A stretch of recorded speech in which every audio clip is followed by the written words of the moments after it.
কিছু লোক বলেছেন যে মাকে তো দেখি না, কিছু লোক বলেছেন ওর 2 বিয়ে কিনা, মানে আমার 2 বিয়ে কিনা। আমার ক্যামেরাটা যে ধরতেছে সেই তো আমার ওয়াইফ। আর বাংলাদেশে যে ভাবির কাছে আমার বাচ্চা থাকে, আমার এক ভাবির কাছে বাচ্চা থাকে, বাচ্চারা তাকেই মা ডাকে। তা আপনারা বলতেছেন আমার কি আর একটা বউ আছে কিনা? আর একটা বউ থাকুক বা না থাকুক, এছাড়া আপনারা কি অন্য কোনো সম্পর্ক খুঁজে পান না? একটা বাচ্চার আরেকটা মা থাকতে পারে না, ধর্ম মা, এই সম্পর্কটা আপনারা বোঝেন না?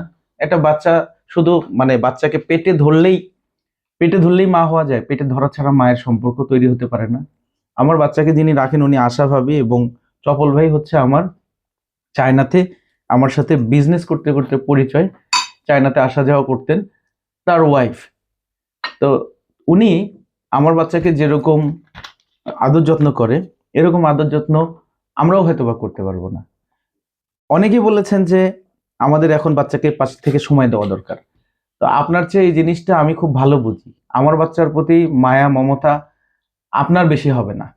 আমার বাচ্চাকে ওই সময় দেওয়ার জন্য যে পরিমাণ বিমান ভাড়া আমরা খরচ করি, ওই পরিমাণ বিমান ভাড়া আপনারা কল্পনাও করতে পারেন না অনেকে। আমরা প্রতি মাসে কোনো সময় 4 বার, কোনো সময় 6 বার, কোনো সময় 2 বার আমরা যাই। এবং সবচেয়ে মজার ব্যাপার, বিগত 10 বছরের মধ্যে আমি 7 বছর সময় বাংলাদেশে ছিলাম, যদি দিন হিসাব করা যায়। তাহলে এখানে আপনাদের এত সমস্যা কোথায়? আরেকজন বলছেন যে আমি আমার বাচ্চাকে বাংলা কালচার শিখাতে চাচ্ছি, তাহলে আমি চাইনিজ মেয়ে বিয়ে করলাম কেন?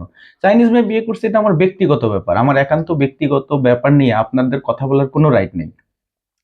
চাইনিজ মেয়ে বিয়ে করছে, আমার ভালো লাগছে, আমার বাঙালি মেয়েদের সাথে নাও মিলতে পারে, বা এটা আমার একান্ত ব্যক্তিগত ব্যাপার।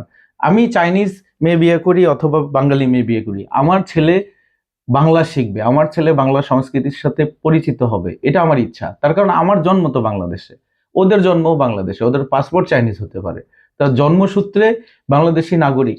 আমি ইচ্ছা করে তাদেরকে বাংলাদেশে জন্ম দেওয়াইছি। তো তাদের বাংলা শেখার রাইট আছে না? এটা নিয়ে আপনাদের এত কথা বলার দরকার নেই। আমার মনে হয় আপনারা নিজেদের চরকায় তেল দিলে ব্যাপারটা ভালো হবে। যারা যারা বলছেন আমি তাদের নাম বললাম না।